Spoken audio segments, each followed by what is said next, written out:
மாண்புமிகு தமிழ்நாட்டு முதலமைச்சர் தமிழ்நாட்டு மக்களின் நலனுக்காக பல்வேறு நலத்திட்டங்களை தொடர்ந்து செய்து வருகிறார்.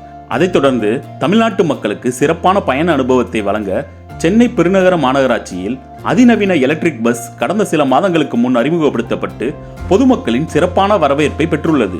இதனைத் தொடர்ந்து இன்று அடுத்ததாக சென்னை பெருநகர மாநகராட்சி சார்பில் ஏசி எலக்ட்ரிக் பஸ் அறிமுகப்படுத்தப்பட்டுள்ளது. இவை மிகவும் அழகான உட்கட்டமைப்புகளுடன் வடிவமைக்கப்பட்டுள்ளது. 7 அதிநவீன கண்காணிப்பு கேமராக்கள் இதில் பொருத்தப்பட்டு அதில் 4 பயணிகள் பாதுகாப்புக்காகவும் 2 மொத்த பயணிகளின் எண்ணிக்கையை குறிக்கவும் 1 ரியர் வியூவுக்காகவும் பொருத்தப்பட்டுள்ளது. அனைத்து இருக்கைகளிலும் மொபைல் போன் சார்ஜிங் வசதியும் செய்து தரப்பட்டுள்ளது. இதில் மாற்றுத்திறனாளி பயணிகளும் எளிதில் ஏறி இறங்கும் வகையில் இந்த ஏசி எலக்ட்ரிக் பஸ் வடிவமைக்கப்பட்டுள்ளது.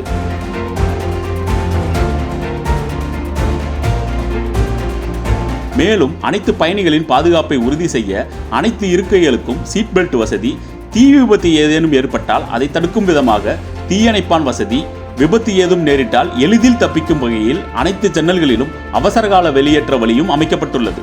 மேலும் இந்த ஏசி எலக்ட்ரிக் பஸ்ஸில் 13 இடங்களில் அவசரகால உதவி அழைப்பு சுவிட்ச் அமைக்கப்பட்டுள்ளது.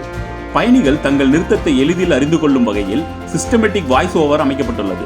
மேலும் ஒரு முறை முழுவதுமாக இந்த ஏசி பஸ் சார்ஜ் செய்யப்பட்டால் 200 கிலோமீட்டர் வரை செல்லும் சிறப்பம்சத்துடன் இது வடிவமைக்கப்பட்டுள்ளது. சுற்றுச்சூழல் மாசுபாட்டை குறைக்கவும் பெட்ரோல் செலவினங்களை குறைக்கவும் தமிழ்நாடு அரசு அமல்படுத்தியுள்ள இந்த ஏசி எலக்ட்ரிக் பஸ் பொதுமக்களின் அமோக வரவேற்பை பெற்று வருகிறது. சொன்னதை மட்டுமல்ல, சொல்லாததையும் செய்யும் நம் தமிழ்நாட்டு முதல்வருக்கு மக்கள் அவர்கள் நன்றியை தெரிவித்து வருகின்றனர்.